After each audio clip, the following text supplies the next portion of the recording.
Welcome to the Secret Underground Laboratory Recovery and Salvage, where rude mechanicals do magic.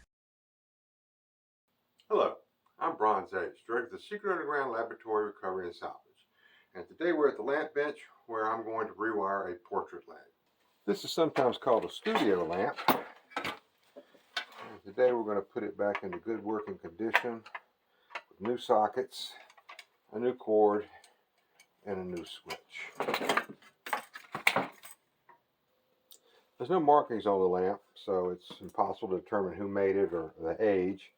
This white wire here is obviously original. Someone decided it was not long enough and added just a regular lamp cord to it. The plug is not polarized, which means is that it doesn't have the wide prong on one side, so it can be plugged into the wall in only one direction.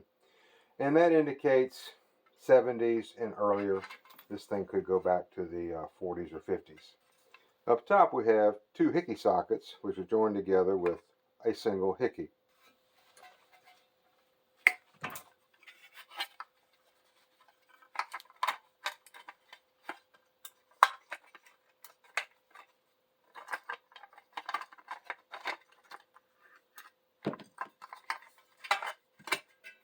Well, that is a fairly unusual piece of hardware, and we're going to be reusing it. This little metal bracket on the bottom of the socket is called a Hickey, and in the electrical hardware world, anything that holds two pieces apart is called a Hickey. No idea on earth why. In this case, I've recovered the Hickey. I'm going to reuse it on these lights here. But as you can see, the wires are riveted to the terminals on the back. We'll be putting them back on the screw terminals on here. And all of this has to be wired before the first piece can be put together. You want to keep track of these little screws, because even though any Hickey is pretty much interchangeable with any other Hickey socket, the screws that hold them together seldom are. There'll be different threads, different lengths, so you want to hang on to the screw that goes with the Hickey. This assembly technique is something I call stringing the beads, because this wire has got to be all the way up in here before I can attach it to the sockets. That starts with pulling this little cord protector out and sliding it down the cord, because installing this pipe means I've got to be twisting the pipe, which is never a good practice if you can avoid it, but I'm kind of stuck with it.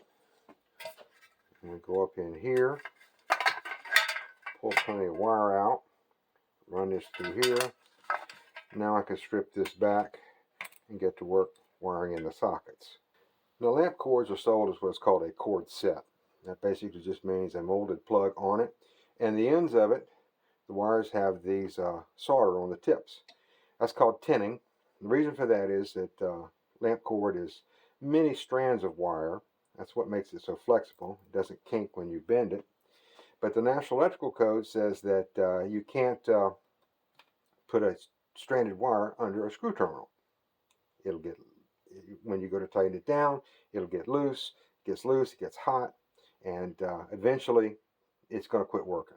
It may not actually be a fire hazard, but it will certainly shorten the life of any socket and certainly any lamp job. Now, the problem here was customer needs a cord of a particular length. Most cord sets, they're going to be 8 feet. You can get longer ones for floor lamps, and they need one slightly longer than 8 feet.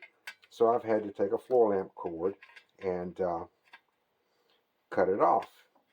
I've also got two sockets. So that means that I'm going to have to run the cord to one of them and then come back over here with some little jumper wires. It looks complicated, but it's actually a pretty simple thing to do. It starts off with stripping the wire back, probably a little more than a ½ inch. Then I have another wire that's going to run from one side to the other. Now, lamp cord, as I've said many times, but I always have to repeat it, sold in the United States and North America, has one side the insulation is smooth, the other side has ridges. Sometimes you can't see it, but you can always feel it. And in this case, the smooth wire is always going to go to the brass screw. The ridge wire is always going to go to silver. And we're going to run a smooth wire from that brass one to this brass one, a ridge wire from that silver one to that silver one. And that means that I'm going to have two wires under one screw, which can be kind of big. So what I will do is I will trim this back, give it a little haircut. This one the same way. And these two smooth wires get twisted together very tight. And I've got a little clip here where I can hold it in place. And I can apply solder to it. Now I only need solder on the very tip, but I want to make sure that it goes all the way through so that those two wires now become one.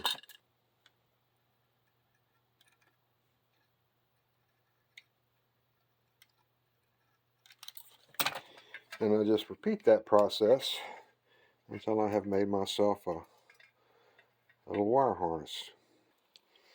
Now when it comes to wiring something like this, it looks a little complicated, but it's really pretty straightforward. Lamp cord sold in the United States has one side has smooth insulation, one side has ridges, and that's easier to see on this brown cord. That's smooth, and that's got the ridges. But even if you can't see them that well, you can feel them. The lamp sockets have a brass colored screw and a silver colored screw. The smooth wire goes under the brass screw. And what you want to do, especially on this type of socket, is get it underneath it and bend it down underneath it in a clockwise direction so that when you tighten the screw, it pulls it under. And I'll take the side with the ridges and do the same thing.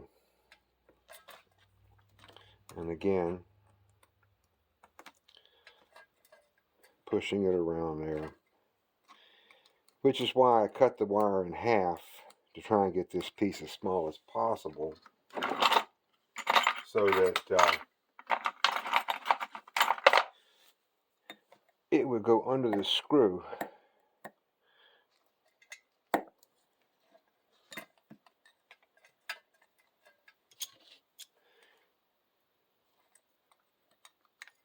Squeeze it down. This is all just part of the job.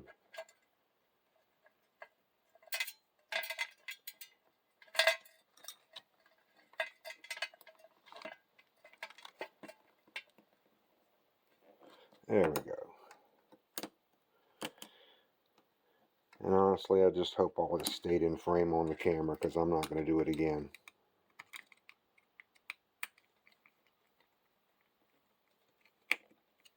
When it's all wired in, it looks like this. We've got smooth to brass, ridge to silver, ridge to silver. And then we have to try and get these back together. Now this is just one of those tedious things where you have to fool with it until you get it on. And the wires being on there don't make it one bit easier, but it's not quite as difficult as it seemed like it ought to be.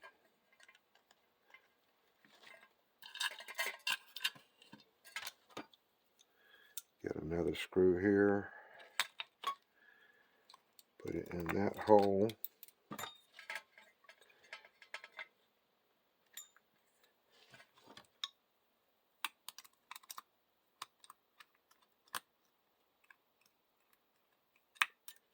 There we go.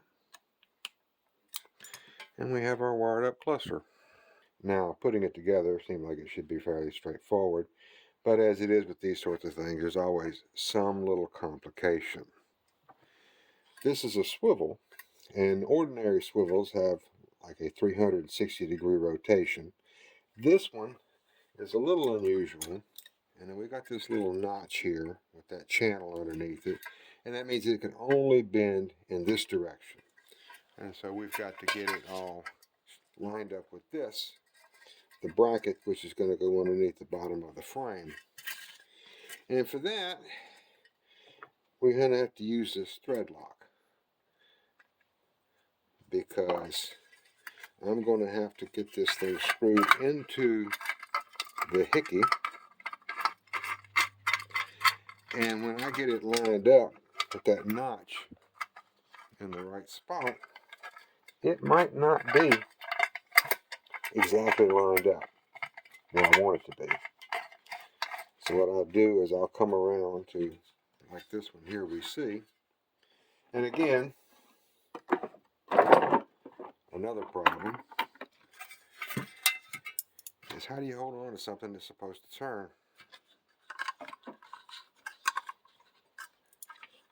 And that will be as tight as I can get it and still have it lined up.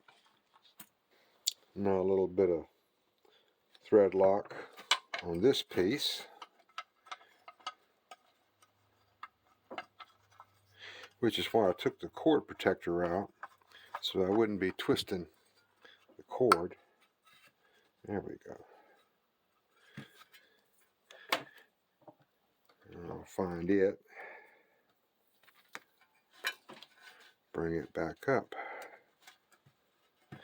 I'm going to install a cord switch on this, which I'm going to put a link in the description down to a video from just a week or so ago where I put cord switches of every type and design, so nobody needs to see that again. You can always go back and look at that. Now this kind of lamp requires a peculiar kind of bulb called a tube bulb, and they're fairly awkward to install. To make it just a little bit easier, the end cap comes off so that you can get your fingertips around the bulb.